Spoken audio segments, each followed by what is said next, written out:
So Paul's speech is really teaches us to see our biography through the light of Jesus's calling and claim on our lives. That's what Paul, in a sense, that Paul would tell that whole crowd that was trying to beat him up in the temple.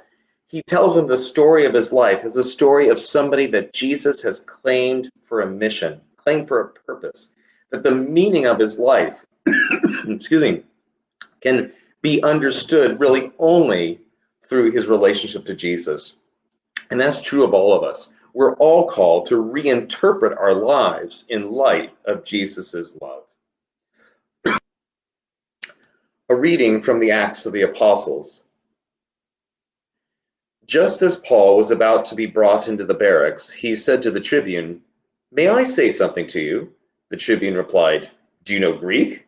Then you are not the Egyptian who recently stirred up a revolt and led the 4,000 assassins out of the wilderness?"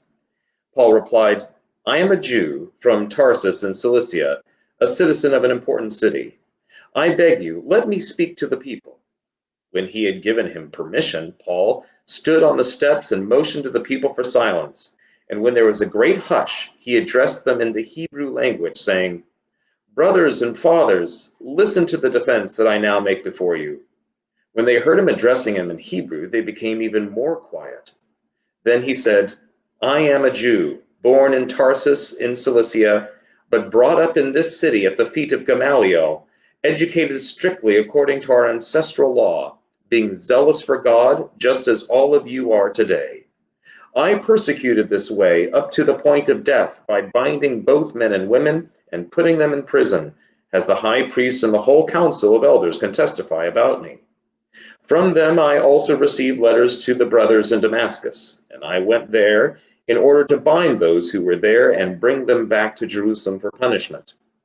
While I was on my way and approaching Damascus, about noon, a great light from heaven suddenly shone about me.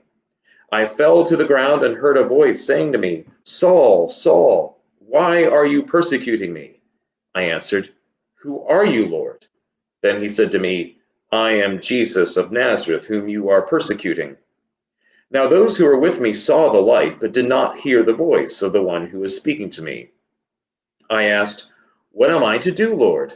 The Lord said to me, 'Get up and go to Damascus. There you will be told everything that has been assigned to you to do.'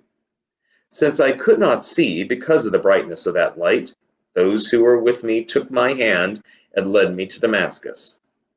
A certain Ananias, who was a devout man according to the law and well spoken of by all the Jews living there, came to me, and standing beside me, he said, 'Brother Saul, regain your sight.' And that very hour I regained my sight and saw him. Then he said, 'The God of our ancestors has chosen you to know his will, to see the righteous one, and to hear his own voice.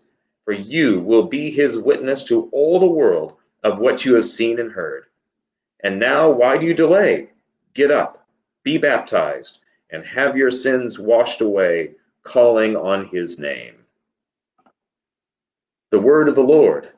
Thanks be to God.